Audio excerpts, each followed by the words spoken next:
Alright guys, I simply cannot help myself. I've got to make another video to show you the undercarriage and how it's near complete. The undercarriage itself is complete, I just haven't added the grease fittings or the spring tensioners. I'm going to have to do some work on these tracks, I'm finding that out. You know, real chain, see this chain over here that I bought at the junkyard? Real chain, the links are rounded. They may be straight and flat on top, but they're rounded where the bolt or the hinge goes through. These are not. I'm going to have to round them. For them to fit them wheels perfectly and not clash with the teeth on the chain, I'm going to take them off and grind them. I've done some grinding right here on these. See these grinding? I've done a little bit right there, but it's going to require more than that, and some down here on that corner too, to really stay away from for the gear to stay out of its own way of the chain. But it turns right now. As plain as a nose on the face. There we go. Let's see. Folks, I can't tell you, I can't stress how heavy duty that Cub Cadet rear end is. I'm going to tell you something, back in the early 70s, Cub Cadet lost their freaking mind when they built a lawnmower. They went berserk. I'm telling you, that is overkill. You would never in 1,000 years need a rear end that heavy duty in a little old riding lawnmower. I'm telling you, Cub Cadet was it. They simply was no better or no stronger built lawnmower back in the 70s than a Cub Cadet. I'm turning this wheel over here now. You can see it turning opposite of itself.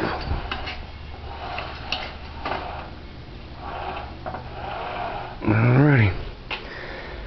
They just went overboard, buddy. I don't know what their ideal was. I don't know if they just simply didn't know how to build a light duty rear end. It looks like to me all in the world they did. They took a full-size tractor chunk and transmission and simply shortened the axles like a race car, like a drag car. That's all in the world they did.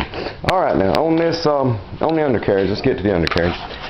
I already showed you the video of the undercarriage, you know, that I made that will slide in and out and adjust. Okay, what I done, I took it off, I done my measurements on how wide the rear end wheels were going to be to match the front, you know, done my measurements so the front would match perfectly. Laid the adjusting tubes down on the floor, cut some like metal. See these yellow pieces right here? Those are the same exact thickness and strength as the tubes themselves. And I welded it all together and made a square unit, the width that it needed to be. Put it under the tractor, jacked it up, leveled it off, measured it 1,000 ways a Sunday till I was sure that I had it centered up right. Then I come along and got some angle iron. If I get down up here and let you see what I've done. Got some angle iron laid on top of it, same angle iron made the frame out of. That way it's removable. It can be taken apart, just like I wanted it to be from the get-go.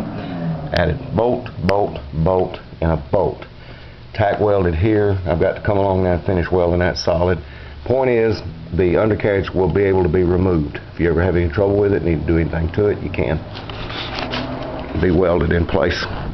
Took the motor off of it to where I could get to it a little bit better, do a little bit better work to it.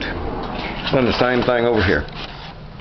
There's a piece of angle iron turned up opposite of the frame, tack welded to the undercarriage, then bolted to the frame itself with 4 hardened bolts. It would literally take a stick of dynamite to blow that undercarriage off of there. It's not going nowhere. It's just as solid as it would be if it was welded. Well, alrighty. Again, I don't know what Cub Cadet intended on a lawnmower rear end being that heavy. They lost their mind as far as I'm concerned. That's just temporary mental insanity to put a rear end in any small riding lawnmower that's heavy duty built. I'm telling you, if you change the gears in that, you could make a drag car out of that rear end and put hundreds of horsepower in front of it. Oh well, there you go. Scout's honor, this time this is the last video that I will make before it's got at least tracks on one side. Got a lot of work to do to these wheels yet. Got to grind down the chain links, round them up, you know, like a real chain link's supposed to be, because right now, if you look, they're wanting to fight. They're wanting to hit the teeth, and that's what's causing it to act a little funny right now. When I get them ground down to where they'll saddle down in there, you know, and have something to sit in, like a real Dozer wheel does, it'll be smooth as silk. And I'm going to put a spring right there on that tensioner. I'm going to use one spring, and the spring I use will be strong enough to hold up the Golden Gate Bridge.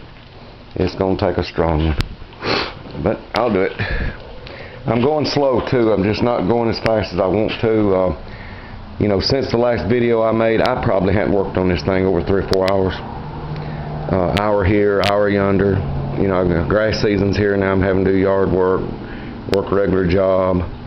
I just can't devote full time to it, so I don't know if I'm going to finish it by midsummer or not, especially when you consider that the seat, I got to build a seat box just like a real dozer, add the hood, the front push blade.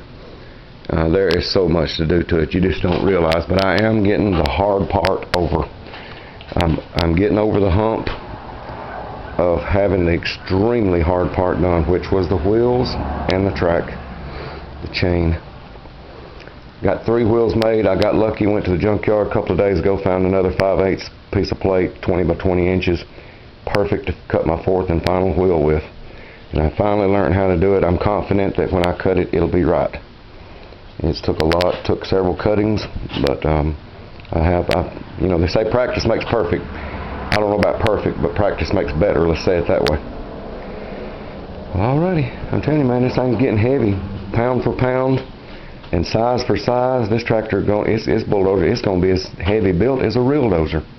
If you measure it pound for pound and size for size, some of the metal that I'm using in it, this thing going to weigh well over 1,000 pounds when I get finished. It's probably in the neighborhood of 600 or 700 or 800 pounds right now. And you consider each one of them wheels are 50 pound, rear end's 200. That angle iron frame is so heavy, it's just tough to pick up a piece of it. All right, y'all have a great day. And you got my word this time, you won't see it again until at least this side of the track is complete with cleats on it. And it ground down. I'm fixing to get started here in a little bit, making the other track side, the other wheel. But again, it's going to take me a while. Y'all have a great day. Hope you enjoy watching it come together. And I'll see you next time.